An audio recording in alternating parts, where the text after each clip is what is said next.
JRU Heavy Bombers. You saw the field goal percentage earlier, only 33% from the field. They're having problems with first, the sticky defense of Letran. Pangalawa, yung mahahabang defenders itong Letran Knights. Yes, ang kakanda, and they're doing a good job doon sa switching. At medyo missing in action dito si Laurenario nila ng JRU Heavy Bombers. Kailangan magkaroon ng touches itong batang ito. You're right, Alan Laurenario only has 2 points and 1 made field goal. Santos is still down on the other side here. This is the start of the third quarter. A fresh player off the bench for Coach Alan Ricardo. This is Luis Tapeño. Ito, pumuposisyon kay Duque because he knows he has the mismatch at the post.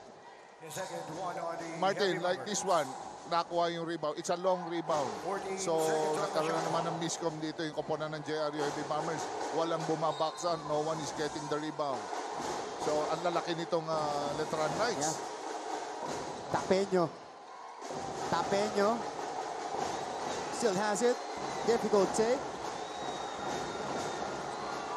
And JRU rebounds the basketball. This is big minutes coming up for JRU to kind of determine their fate in this ball game. Duque hits back iron. Panapanaan tracks it down. Garupel off the hop. And he draws another foul. This time, it's on Deo Quajao. Oh, it's a good call. Lalo na, pa-atake na ron. The least that he could do is to draw charge. Baka pwedeng pituhan ron. Pero kung gumagalaw yung tao, body contact. Yes.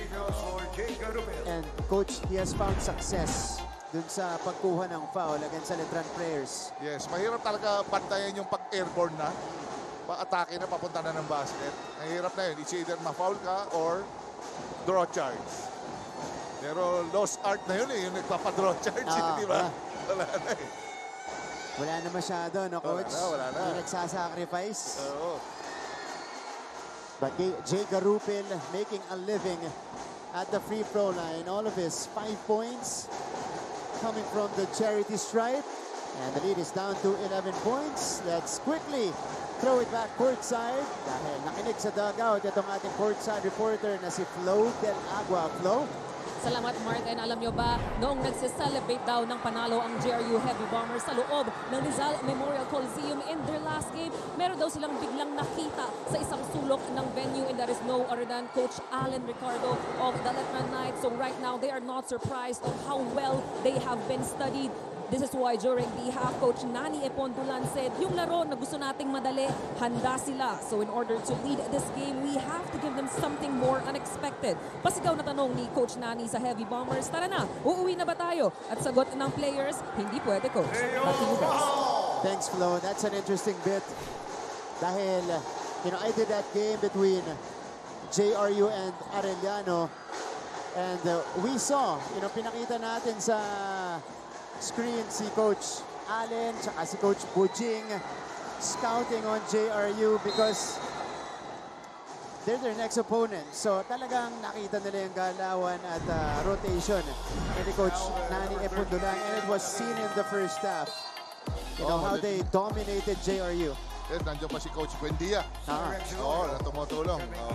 Kaya nakita mo naman ang parang hindi na tinag ito si Titing Manalili. Pinakuha kay Duque. Pinick up kagad, full court. Pero wala eh. Parang sanay sa pressure to si Titing. Yeah. He is playing on a different level in his first season in the collegiate ranks. 51-38. Bagsak si Sean Argente. Duque squeezing in the pass. This is rejected by Santos. Argente off the bank. It's good. Binomba pa. Sean Argente, no? Talaga ibang klase yung pagka-shooter nito kahit malalaki. Hindi siya nagpapa-intimidate kahit malaki bantay niya. Payag siya.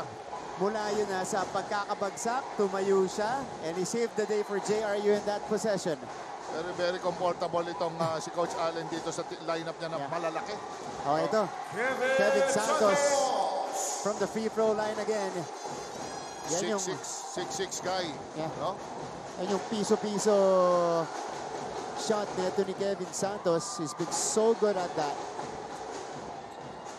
Duque with 8 to shoot. this is another foul on Letran. So, coach, 6.5 to go. Meron ng tatlong team foul ng Letran Knights. And this was the recovery by Sean Argente. Making the catch and the adjustment in midair. Grabe. Parang nag-horse play na. Kaya mo to. Kaya mo to. Oo. Di ginaya ni Santos pero nakabawi sa kabila yung Kevin Santos. Yes. 53 to 40. Argente. Didiscarte. Step through. Nice move. Just missed the shot. Celorio lays it up and in. Grabing 3-man wave yun. Parang fast break warm-up. Hindi na dinribble eh. And good outlet coming from Kevin Santos. Perfect execution for Letran. JRU struggling right now. They're just exchanging baskets with Letran. No look pass. And then the extra feed to Cyrek Celorio. Galing. Ano si Lorio, another rookie guy, no? Yeah. Rookie. Galing juniors ito. Kasabay nila Titing. Kaya alam nila eh. Alam nila yung galawan ng bawat isa eh. Kasama sa back-to-back championships ng Letran Squires. And here he is, snatching the rebound. Manalili calmly bringing this one across. He is against the rookie, Duque of JRU. Manalili is able to draw contact and the foul.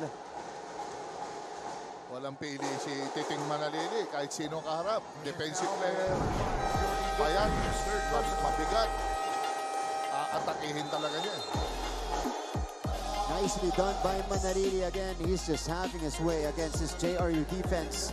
The biggest lead for the Letran Knights.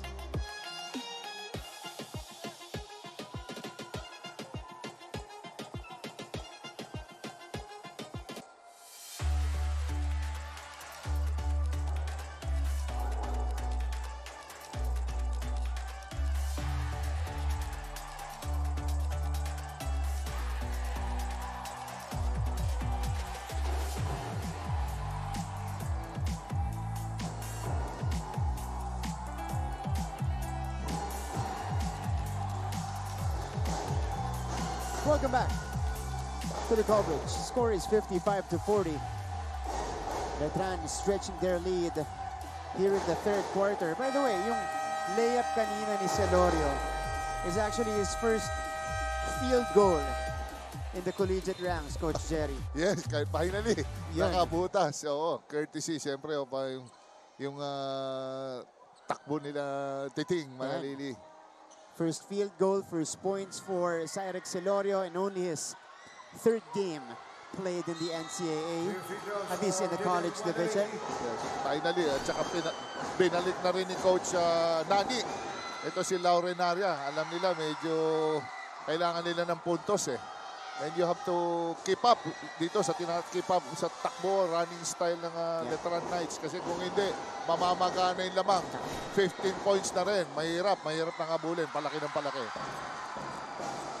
Uncharacteristic, 2 misses from the free throw line mula kay Manalili. Ito na si Alan Lorenaria being hounded by Teo Cuajao. Aatake yung Lorenaria. And Harry Herrera draws the foul, but that's an encouraging sign for JRU. They got the penetration, and then the wise pass by Lorenaria to Herrera. Yes, maraming nangyayari talagang sitwasyon pag pumasok yung Laurenaria sa loob. Kasi ang lakas ng katawan. Pag na-nudge ka rin, pag nabangga ka na rin yan, nagkakaroon ng separation, mas nagkakaroon siya ng clear view kung sino libre. Kasi si Harry Hente, scorer yan receiver yan. Si Salvador, receiver yan They're so effective pagka-receiver sila. Ito si Harry Herrera, nasa free throw line natin. Siya yung pumalit kay Justin Lozano sa starting lineup ng JRU. Again, this is the second game of the Heavy Bombers without one of their key guys in Justin Lozano, who is still waiting for clearance to get back into the action. Pag ganitong sitwasyon, kailangan every point counts. Kailangan ng, you have to be productive kahit sino gamitin. Yeah. Whatever, depensa, opensa, kung anong pwede mo itulong sa team, itulong mo. Dalawang free throw na ipasok ni Herrera. The lead is back down to 13. Manalili scans the floor. Didiscarte si Manalili. Estrada now. Jimboy off the cross. Estrada with a difficult take. He was met by a defender. Lorenaria. They swing it to Salvador for 3. Left it short. And here comes Jimboy Estrada. Those are the shots that JRU needs to make. Those open looks. Pass is picked off. Talagang inuubos din ang oras ng Letran Knights. They're trying to manage yung time. Naghahanap sila ng magandang tira, kaya ganyan. Hindi sila nagmamadali. Pero nahuli yung pasa ni Titing Manalili ron. So nakaka-stop na ang JRU. It is key for them to convert. Argente missing from long distance. And Letran gets it back. Hindi siya bibigyan kahit si Sean, Argente, si Salvador, hindi mo bibigyan ng ng one length, ang layo. Yeah. Pasok titirahan ka Kaya sila naman, malayo, kahit malayo, tinitira na nila. And Letran has scouted JRU and they've played them perfectly defensively, Coach. Kasi nakikita nila yung tendency ng players, kung ano yung capability nila, and negating, neutralizing them offensively. Yeah, so lalo na ngayon dito sa laban natin, ano na yan alam na nila, kaya they're sticking dun sa sa zone. Yeah. Binabara ng parehong teams, parehong naka 2-3, 1-2-2, pero bumabalik sa zone. Wow, too strong. Ball is tapped to Argente. Sean on the move. Lorenaria, bumomba, and he scores on the break. Kailangan maglaro itong bata na to. Kailangan pumotos to si Lorenaria para dumikit ang laro. First make from the field from Alan Lorenaria. Oh, rather the second make for Alan Lorenaria. But it's been a while since his last one. Oh, Kevin Santos throws it down. Grabe yung duck na yun. Yung pamatay niya, pag nag-one big spin si Titing Manalili, sigurado meron na siyang nakitang iba. Uy, bagsak si Garupil. Cuajao is ahead. They have the numbers. Estrada with easy deuce. Letran is running away with it. Talagang antibay. Parehong kopanan. They're so good. Lalo na galing sa depensa. Off a turnover. Talagang super bilis ang attack ng bawat kopanan dito. This is Letran in their scary form. Herrera from the top of the key. He drops in a long bomb. Bihira yan ha. Tumitira si Herrera sa gitna. Ngayon mag-iisip na itong Letran Knights na to. Kung iiwan pa ba nila. Harry Herrera. He is the fill-in starter for Lozano. And he has produced 10 points in the ball game. Kahit maliit lang itong team ng Heavy Bombers, makita mo, nandyan ang... Oh, Santos is called for a travel. Talagang lahat sila. Kuyog si Santos dun. Apat-apat yung kumarang Timeout muna tayo. 12 ang abante ng Letran.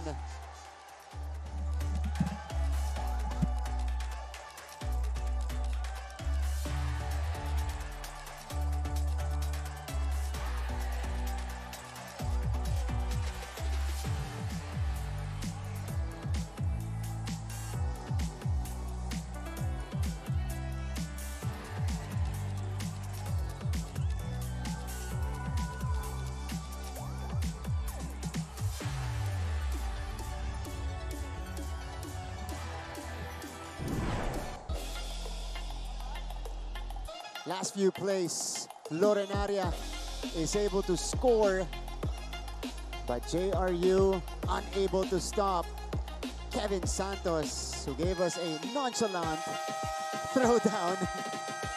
on their end of the floor. Kita mo, looking it, or making it look simple, Coach.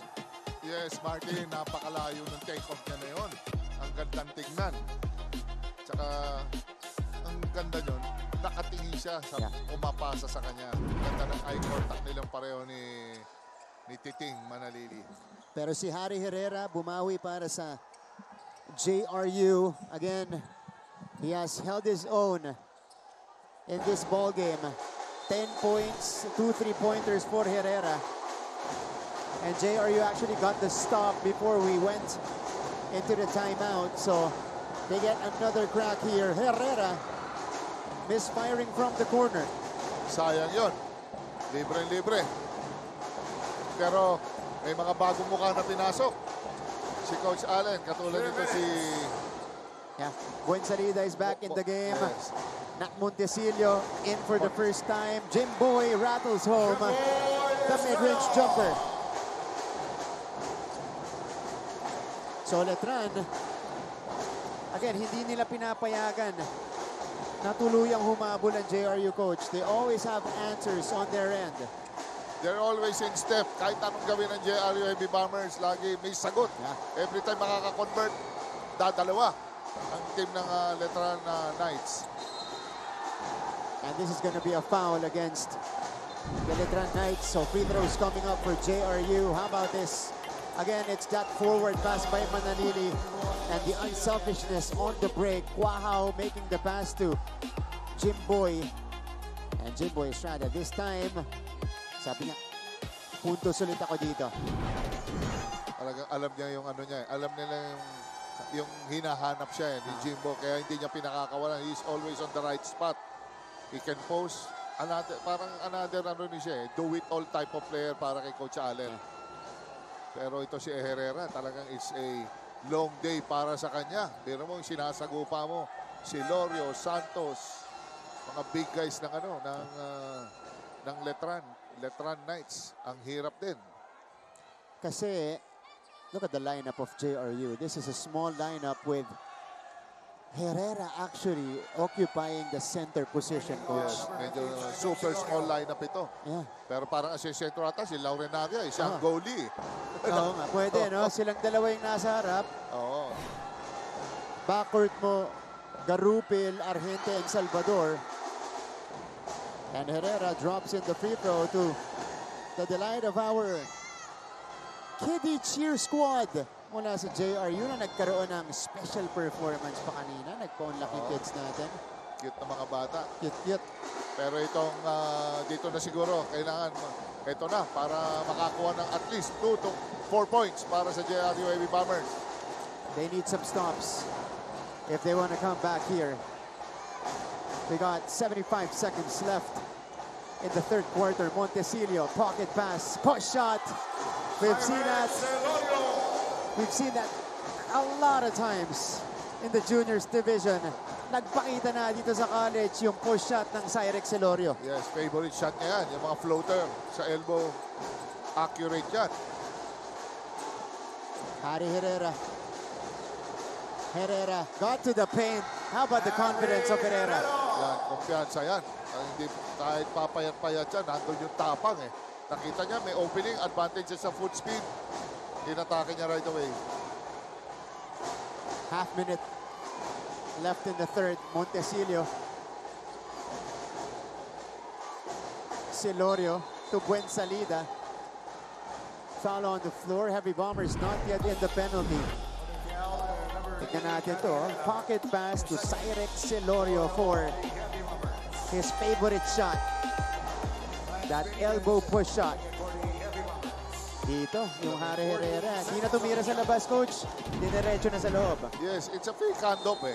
Meron siyang pagbibigyan ng bola pero hindi niya binigay ron in all the way niya yan. Hindi niya pinatay dribble. So Herrera goes to the bench. Eto si Benitez, binabantayan si Buensalida. It's another foul on JRU, so that'll put them over the limit. Laking bagay yan, yung may post threat ka. Like yung sila Buensalida, binibigyan. Kahit hindi na ko-convert, nakakakuha ka ng isa, dalawang foul. Tapos they'll go into foul trouble yung tong JRU Heavy Bombers. Kakaroon din ng setback sa team ng JRU Heavy Bombers yan. Ubus na sa bigs si JRU Heavy Bombers. So, ayun.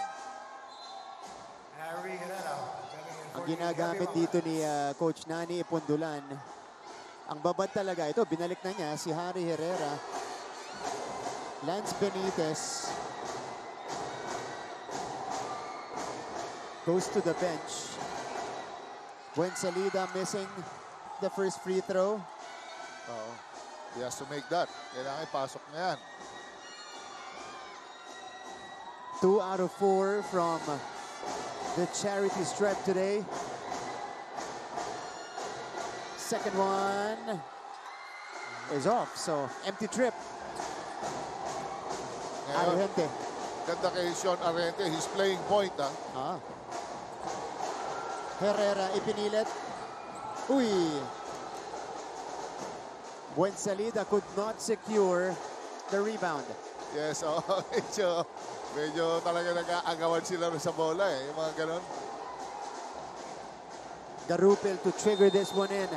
6.2 left.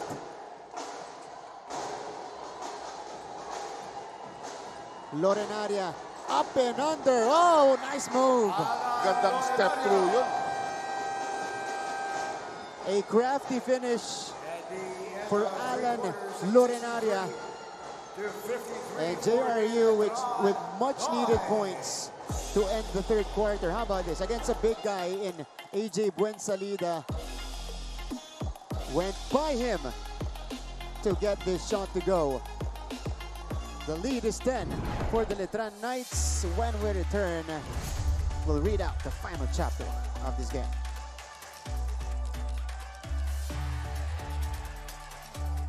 Another game in or against the number 5 team that puts your season in danger. Diba? Ika nga nila, kapag nalalagay ka sa mga ganong klaseng sitwasyon.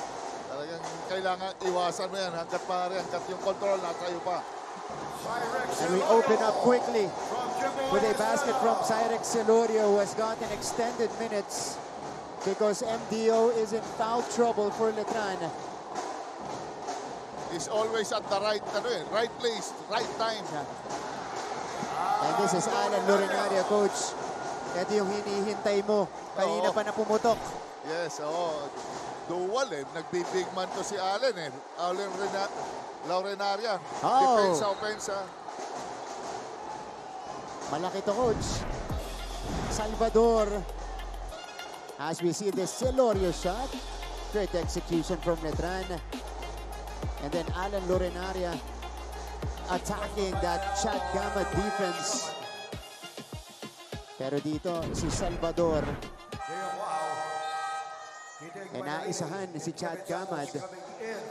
So 2 shots plus possession for JRU. Salvador din. Medyo quiet din to sa third quarter. And I think this is the best time for him to score or to make things happen para sa koponan nila. Alam mo na, binalik na rin ni Coach Allen si Titing Manalili. Siyempre, to put some order when it comes to execution. The ball has to go to the right people. You have to take the right shots. You have to be aware sa time, sa score. Ganyan Iba pag meron ka smart player like Titing Manalili, parang coach na rin And I bet they're treating this game like a playoff game, coach. Yes. Kasi labanan to ng posisyonan sa ating team standings. As Leo Cuajao gets the steal and the score on the other end. Kala ko to si Deo Cuajao, walang depensa Galing rin mag-jump sa passing lane. Cuajao getting the basket. His second one off the ball game. Agaw na naman ng Letran. Forward pass and Manalili is gone. Galing nila bumakit. Kanina pa nila yung ginagawa against JRU. Now the lead is back up to 12.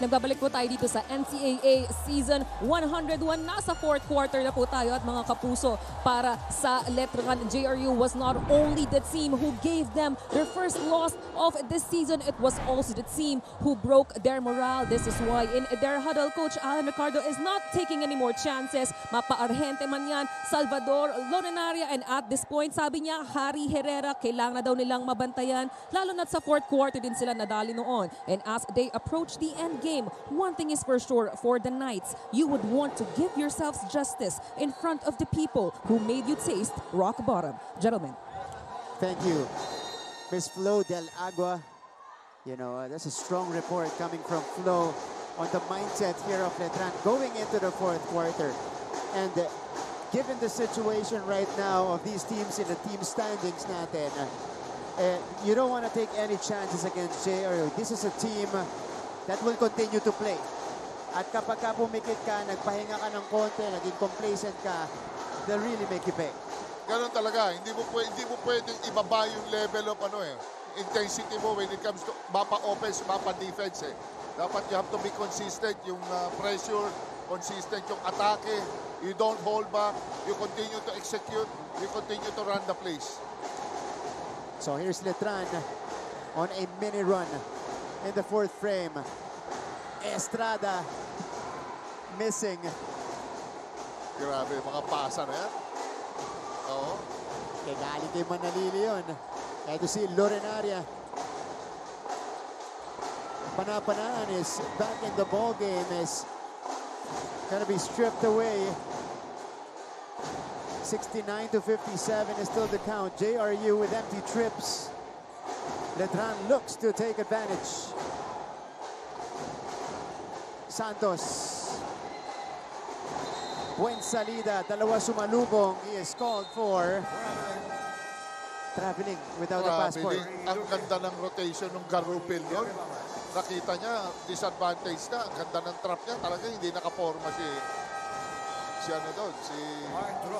yung big man. Buen salida. Buen salida. Ganda ng mga help nito sa weak side ng JRU to kind of disrupt the flow. Wala talagang maliit na player dito. Isa lang. Si Deo Coajo, pinasok. Si Roque, another 6'4" guy. Yeah. You know, malaki laking bagay Kasi pag challenge yan, malaki pa rin yan. Plus athletic pa. And they're doing a good job in switching. Kaya talagang hindi ka pakikitaan ng clear shot. Salvador needed to take that.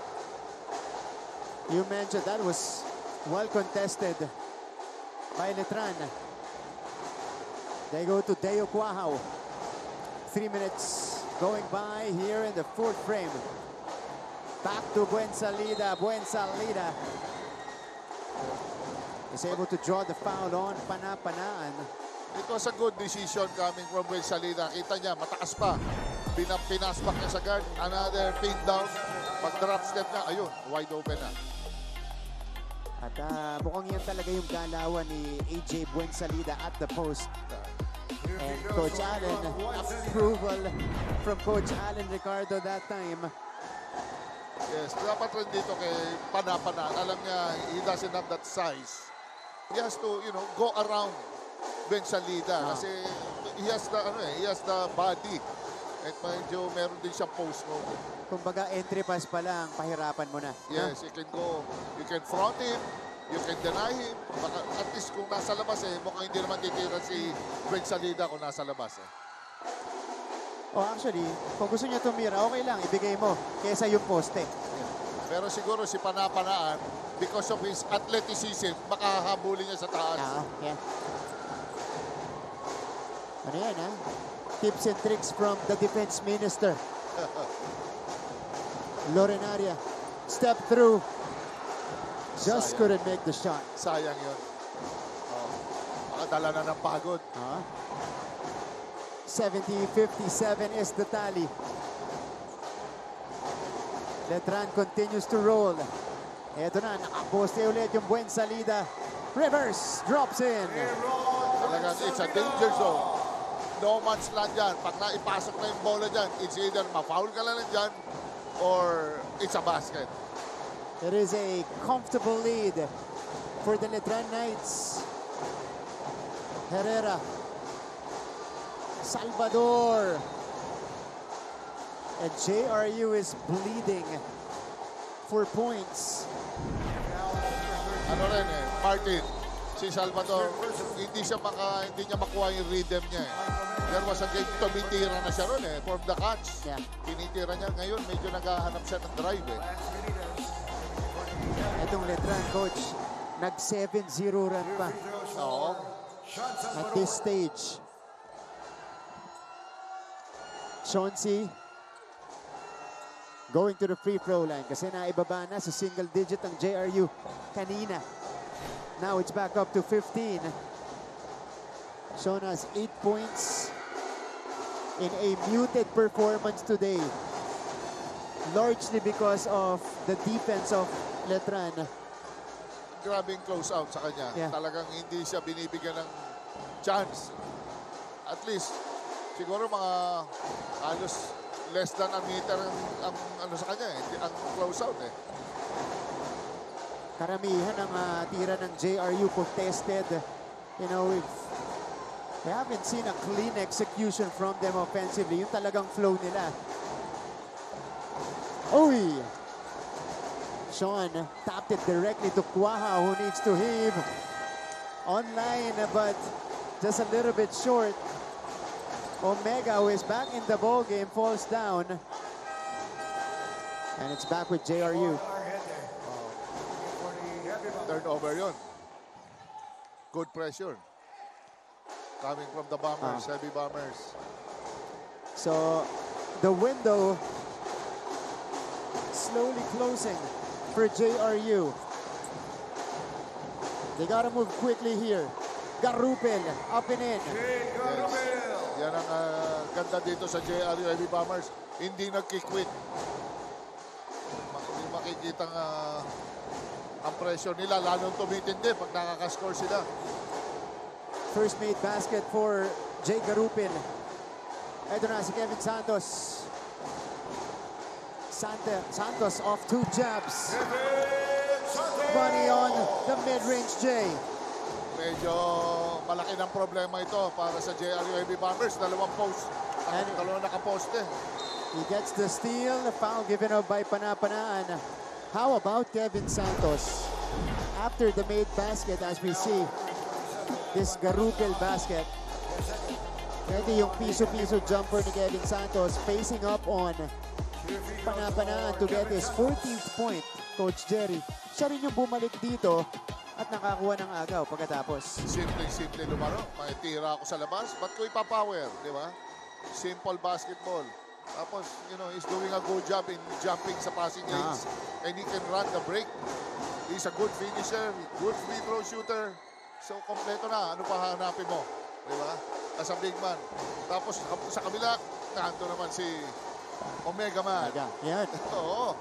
Kanina lang na 4 fouls itong si MDO. Kaya matagal siyang namahinga sa ating laban. But he's back in the game. Before that, though, talagang pinahirapan niya itong bigs ng JRU. Santos goes 1 out of 2. He has 15 points. Garupel on the attack. The flip up Ayun na. is off. Graduation na. Para kay Omega. Mukhang pinituhan. Ayun na. So, Mark Denver Omega, almost 13 minutes on the floor, fouling out with 7 points and 7 rebounds. Quality game, di ba? Pwede. He doesn't hold back. Inubos lahat ng foul. Hanip naman ang per minute production niya, di ba? Oo. Pero key player din yan siya. Pero with the way Kevin Santos is playing, plus Ben Salida, kumbaga sa kwan, outstanding ang performance. May Roque ka pa sa ibabaw. Titing Manalili, plus mahasel ngayon si Deo Quahaw. Kaya talagang kailangan tapatan mo yan. So, Salvador will sub in for Jay Garupel. Now pressure applied by the Heavy Bombers just to slightly delay this Letran offense. But this is what Letran likes. They want to spend some time in each possession. Manalili from way out. No. Rebound for Benitez. Ito na si Duque. Duque. Ooh, that rolled out. Inabutan pa ni si Kevin Santos yun. Grabe talaga ang talon ng bata. Pero I admire his guts. Ito si Duque. Kahit na ganyan ang lamang, ayaw pa rin talaga niya mag-quit. Corner pass. Roque. Oh, bangs it home. That's hard to do, coach. Yan na. Sa kanto, pinabanda. Oo. Sean the leaner. Too strong. Salvador. Fouled by Quahao. Tignan natin to, coach. Location by Manalili. And then, Jude Roque. Tumama ba sa Bert? Konti. Tingin ko tumaplis, ano? Yes, pero may konti nga na yun. Bihira yun pag sa kanto, eh. Oo. Medyo bihira yun. Pero ganda lang dito kay Salvador. 3 shots siya sa free throws. Coach, I just want to mention how well Letran is shooting today. 53% from the field. Tapos, plus 11 sila sa shot attempt. So, they're shooting more. They're also making their shots more efficiently compared to JRU sa 31%. Yes, medyo mababa nga. Mababa nga yung percentage. Kaya ganito, tabuka yung abante nitong Letran Knights. 78-62. Sean Salvador knocks down the free throw. You just have to keep playing, Martin. Yeah. 2 out of 3. Buen salida, nakabuelo. Good hands by Benitez. Tsaka dapat talaga matibay ka sa on the ball, Yeah. Katulad nun, maganda yung pressure ng JRU Heavy Bombers, pero they have to contain their man, Hindi nila pwedeng atake sila. You give them that straight line, dire-diretso, ay tutuluyan ka talaga ng Letran Knights yan. Pag wide open ang lane. Jude Roque. Montesilio sends it out. Quahao got it. That's a three-pointer for Deo Quahao. Sean. And it's been that kind of day for this young JRU team. Yes, medyo nabaon sa ilalim yan si Sean Salvador. Look at this. Deo Quahao off a kick out. Talking down this three-pointer.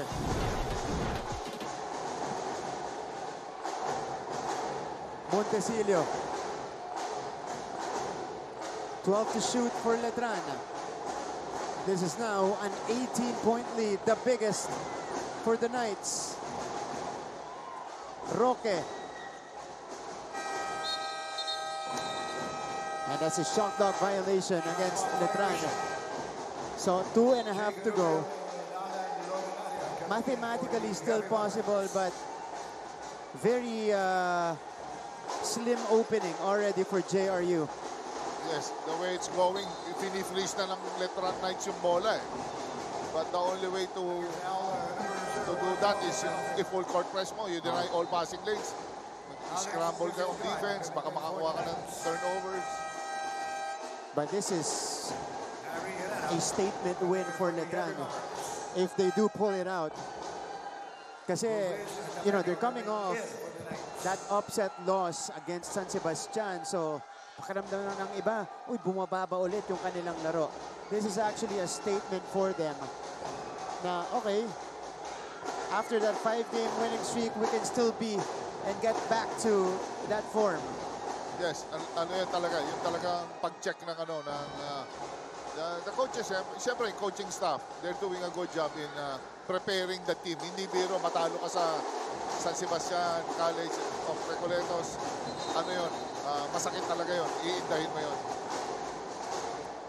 So, Montesilio committing the turnover. They call the offensive foul on Montesilio, trying to go around the defender. Lex Kazingan is in for the first time for Letran. Also from the Squires program. Herrera. Garupel from the corner. Knocks down the triple. Signs of life from JRU, but is it a little bit too late? Pwede pa ito. You know, you just have to be aggressive. This is nice execution by JRU. Herrera locating Garupel, who made the catch and the shot. 81-68. Hindi mo pa pwede i-caging. Pinituan doon sila. At kung may cage ka ng player, i-impede yung movement, pipituhan ka talaga ng mga referees natin. Huling 2 minuto sa ating laban. Lorenaria interfering with that pass.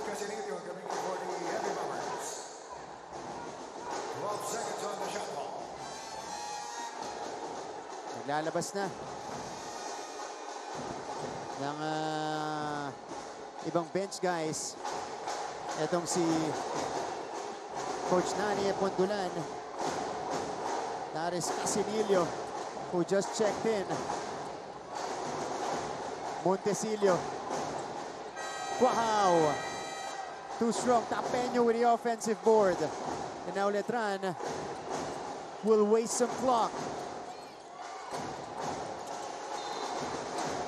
That's a little bit too aggressive for Panapanaan. On the help. Medyo mataas na yung trap ni Panapanaan doon. Talagang, pero ang goal rin kasi minsan is to give up the ball para umikot eh. One more will put JRU over the limit, so they gotta be honest defensively. Montesillo, Gazingan, no. Ball is tapped out. Garupel pushes. Lorenaria straight to the cup. 11-point game. Alan Lorenaria. Mahaba pa ito. Martin. And JRU is playing this one fast. Santos, who has 15. It stays with Letran with 9 on their clock. And this was the last play from JRU. Jay Garupel to Alan Lorenaria to cut it down to 11. Medyo makita mo yung Letran. Nag-slow down na rin sa transition defense sila. Coming from a turnover. Santos buries the mid-range jumper. 17 points. 8 out of 9 from the field for Kevin Santos today. And Alan Lorenaria is able to draw the foul. Nakibay pa rin si Alan Lorenaria hanggang sa dulo. At may oras. Aatake pa rin siya. Same goes with Kevin Santos. Grabe. Hindi pa rin siya tapos sa offensa niya. 17 points, 7 rebounds, 1 assist, 3 steals, 2 blocks for Kevin Santos. Solid performance. Ang laki ng in-improve nito compared to last year. Yeah. You know, ang laking improvement. Yung mga pagka medyo umaangat na yung teams, bakbakan na sa dulo. Kailangan marami kang mga players na gagamitin eh. At dito nakakatulong yung pag-deploy ni Coach Allen dun sa mga second string guys, third string guys. Kasi napakalalim ng lineup na to. But of course, Coach, you need meaningful minutes and reps throughout the season para when that time comes, nakakailanganin mo yung services nila, ready sila. Yes, lalo na si Titing Manalili, super babad yan. So you need guys, yung mga like Montesillo, may mga sila Gaman, Wahaw. Same goes dito sa JRU. Talagang kanina, nag-emergency point na si Argente. Si Salvador, bibira naman niya mag-point guard. So talagang sometimes you have to manage their yung mga time para to sustain the game. Yeah. Kung ganyang full court pressure the whole time, 2-2-1, 1-2-2. Pero talagang nahirapan itong JRU sa pahabang defenders ng Letran Knights. They were bothered all game long. They shot it 34% from the field as a team. Itong JRU. Letran on the other hand, got everything they wanted. Ang hirap kahit na sabihin mong sandwich mo, maliit ka, napunta ka, malaki pa Mas rin yung malaki. nasa harap mo eh. Kahit pa paano, it bothers your shot eh. At Di yung ba? malaki na yon, coach, meron ding foot speed eh. May quickness din eh, na pwedeng makasabay dun sa mga gwardya. It's Yes. not like it's a mismatch. Correct. Di Yes, ba? correct. Tapos, alam mo naman, behind you, nandun yung mga Kevin Santos. Ah. Oh, sa kabila, JRU, nandyan si Panapanaan. So, palaliman na lang ng bench ito eh, itong mga mangyayari. Montesilio connecting on the free throw, and we're just waiting for the final score. But the Letran Knights have this one in the back pocket. Medyo yun ang talagang gusto nilang i-emphasize yung hanggang sa dulo. Dumidepensa itong Letran Knights. Yung nangyari sa kanila nung first game, ayaw na nilang maulit. Kasi Letran, they were cruising a little bit against San Sebastian. That put them out of position in the end game. But this time, it was dominance from the very beginning for the Letran Knights. And it results to a big bounce-back win against JRU. The final score, 85-71 in favor of Letran, solidifying that number 3 spot in the team standings, and they still have a chance for a twice to beat in Group B. Kevin Santos is our player of the game. Look at the across-the-board performance here. 17-7. Meron pang 5 stocks to Stocks yung steals and rebounds or blocks. 3 steals, 2 rejections today for Kevin Santos. Solid performance para sa batang Kevin Santos. Very bright future. At saka makita mo, he is another go-to guy type of player. Meron ng pwede mong puntahan other than si Omega plus Roque. Ganda ng support rin niya. A 14-point win for the Letran Knights. And they go first with the singing of the school hymn.